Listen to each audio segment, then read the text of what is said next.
உலகத்திலேயே எங்கேயுமே இல்லாத மரகத நடராஜர் இந்த மாவட்டத்துக்கு கிடைச்சிருக்கிறார்.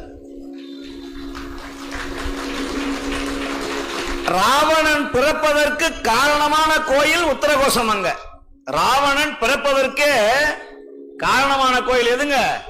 உத்தரகோசமங்க. சரி, ராவணனுக்கு கல்யாணம் ஆன இடம் எதுன்னு சொன்னால் உத்தரகோசமங்கயா. ராவணனுக்கு மண்டோதரிக்கும் கல்யாணம் நடந்த கோயில் எது? உத்தரகோசமங்க. அதனாலதான் சொன்னாங்க, மண் தோன்றா முன்னே மங்கை தோன்றியது அப்படிங்கிற பழமொழி வந்தது. ஒரு ஏழை மரைக்காயர் இஸ்லாமிய அன்பர் இந்த பாமன் பாலத்துக்கு அடியில மீன் பிடிக்கிற பொழுது ஒரு பெரிய பாறாங்கல் வலையில மாட்டியது. அப்படி வலையில மாற்ற பொழுது அவர் ஏதோ பாறாங்கல் நினைச்சு வீட்டு வாசல்ல போட்டிருந்தார். பவளப்பாறை நினைச்சாரு. ஒரு வருஷம் இல்ல, 2 வருஷம் இல்ல, தொடர்ந்து 3 வருஷ காலம் அந்த கல்லு மேல ஏறி ஏறி இறங்கினாராம் வீட்டு வாசல்ல போட்டு.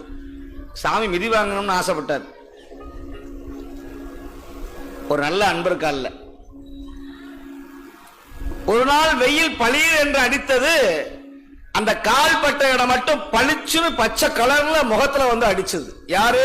அந்த மரைக்காயர் மீனவ அன்பருடைய முகத்துல. இந்த மீனவர் பார்த்தார், ஐயோ என்னமோ தெரியலையே, இந்த கல்லு பச்சை கலர்ல அப்படி வாசனை அடிக்குதே, என்ன பண்றது, பச்சை கலர்ல இருக்குதே அப்படின்னு பயந்துட்டு போய் கிழவன் சேதுபதி என்கிற இந்த ராமநாடனுடைய மாபெரும் மாமன்னருடைய கையில போய் இந்த கல்லை கொண்டு போய் கொடுத்தார். யாரு? ஏழை மரைக்காயர் மீனவ அன்பர்.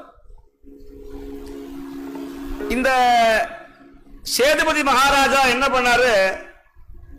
பார்த்தவனே தெரிஞ்சுக்கிட்டார், இந்த கல்லு சாதாரண கல் இல்ல, பச்சை மரகத கல்.